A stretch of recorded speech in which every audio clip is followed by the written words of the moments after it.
Sabay-sabay natin alamin ang mga kaganapan na nangyayari sa ating bansa.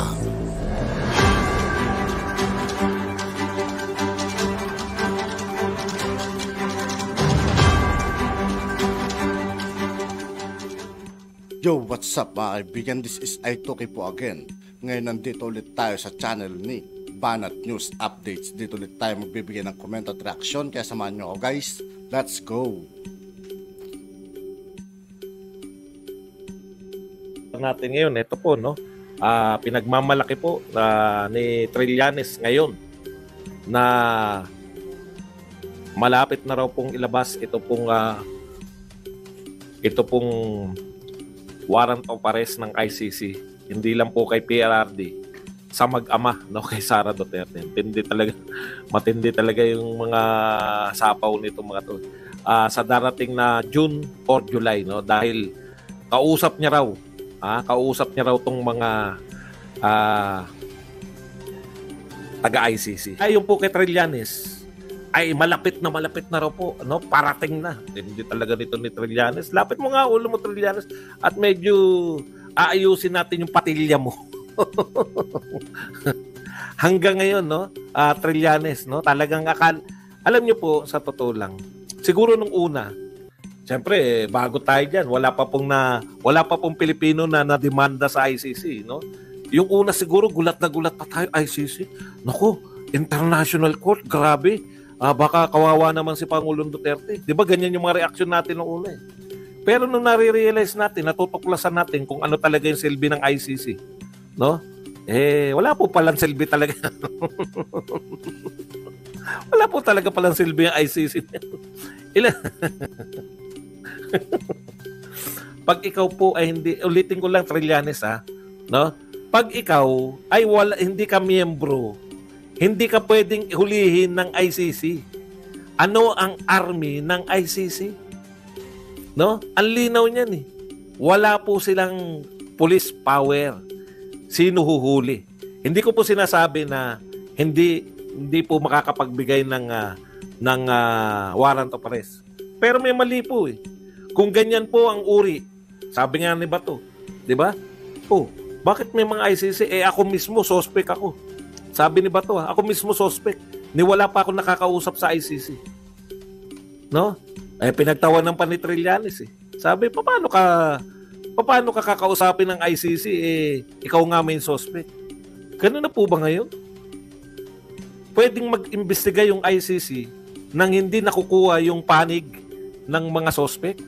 Ibig sabihin, sa investigasyon pala, makakapag-warrant of arrest na yung ICC kahit hindi pa naiimbestigahan yung mga suspect. One way lang, ganun pala ang ICC. Ay karapat dapat pala tayo. Ayan sa sinasabi ni Trillanes Hindi ko po sinasabing ganyan ang ICC. Yan po yung gustong sabihin ni Trillanes eh. Sinabi na nga po ni Bato, wala pa siya nakakausap sa ICC. Ibig sabihin, makakapag warrant of arrest pala, makakapag-issue pala ng warrant of arrest ang isang korte nang hindi naririnig yung panig ng inaakusahan. Kung ganyan po yung korte ng ICC ayon kay Trillanes, hindi talaga dapat na mag-exist yan. Pero syempre, hindi naman tayo naniniwala kay Trillanes. Wala pong ganyang korte. Di ba? Wala pong korte na kaya nga korte. Wala pong korte na isang panig lang yung pakikinggan at makakapag-issue na ng warrant of arrest. Muro-muro po ang tawag dyan sa korte niya. Di ba?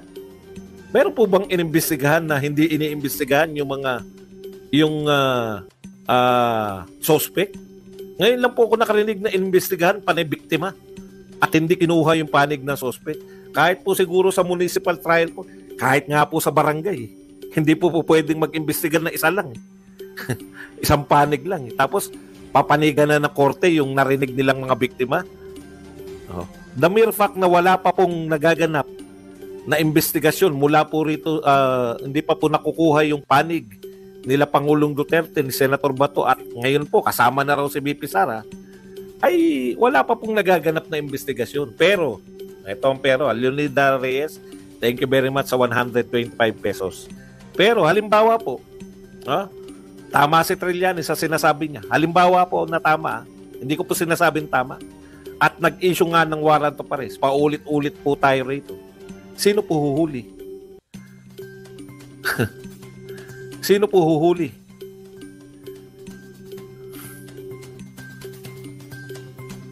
O, di ba?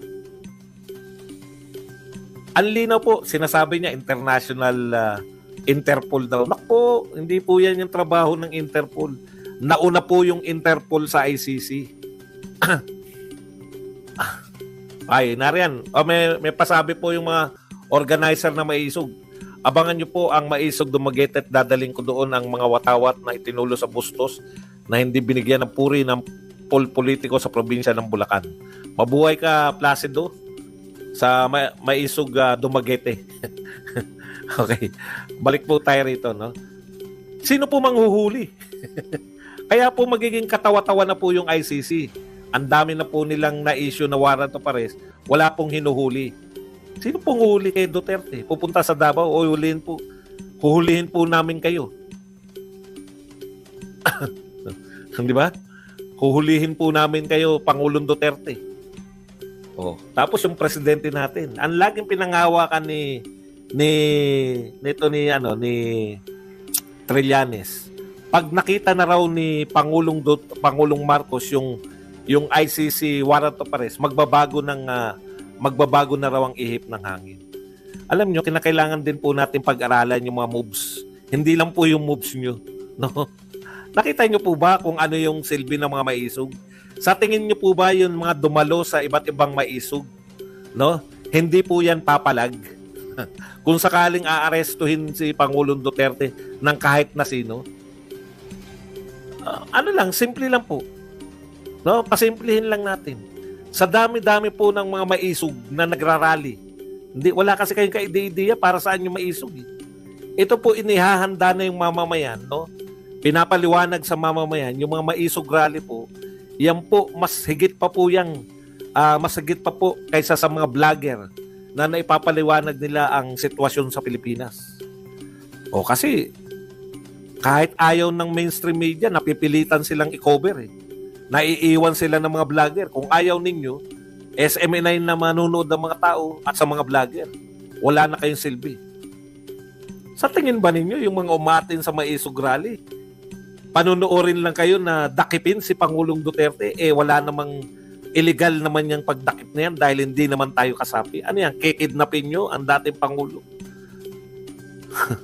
Pulis lang po. Kaya po ang inaasahan po, miyembro. Bakit po dapat miyembro yung isang bansa? Kasi pulis po ng bansa na yun ang huhuli sa tao pag nag-issue sila ng warrant of arrest.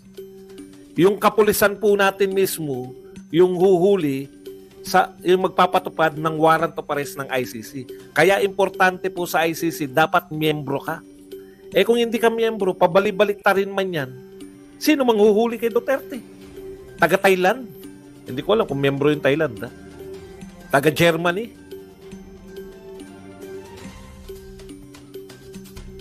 Sino manghuhuli? Dadayo dito para... Takot po ba kami? Hindi po takot ang tao dito. Tanong ko lang dito kay Maria Luisa Solaso. Takot po ba kami? Sa tingin nyo, nakakita na ba kayo na Maisog rally? Sa tingin nyo, hindi susugod yung mga tao na yan. Arestuhin nyo si Pangulong Duterte. Kayo naman, Hindi po kami natatakot. Sir Co-op, meet up. Yan. Ay, pinaiimbestiga po namin. Mali po kayo dyan. Ang ayaw po namin, imbestigahan ng mga dayuhan. Sino po ang pumigil? Kay Kian de los Santos de los Reyes. Sino po ang pumigil sa investigasyon nung nagreklamo yung pamilya ni Kian? Si Kian po ang pinakasikat na biktima di umano ng war on drugs. Di ba? Sino po ang pumigil sa investigasyon kay Kian? Hindi po ba nagresulta yan na may mga nakulong pong mga pulis? Si Kian po yung binabanderan. Ewan ko kung bakit hindi nyo na binabandera ngayon yung pangalan ni Kian de los Santos kasi nagkaroon na ng katarungan. Ayaw nyo pong maunawaan ng mga tao na may katarungan dito sa Pilipinas. No? ayaw nyo pong magkaroon ng katarungan yung mga biktima. Sino po pumigil? Sino po yung pumigil na nagsabi na wag imbestigahan? Si Kian. Kaya po ayaw namin dahil dayuhan na mag-iimbestiga. Pilipino ang biktima, di umano. Pilipino ang di umano'y suspect. Naganap sa Pilipinas, tapos ang maglilitis, dayuhan na walang kaalam-alam sa Pilipinas. Hindi po pwede yun.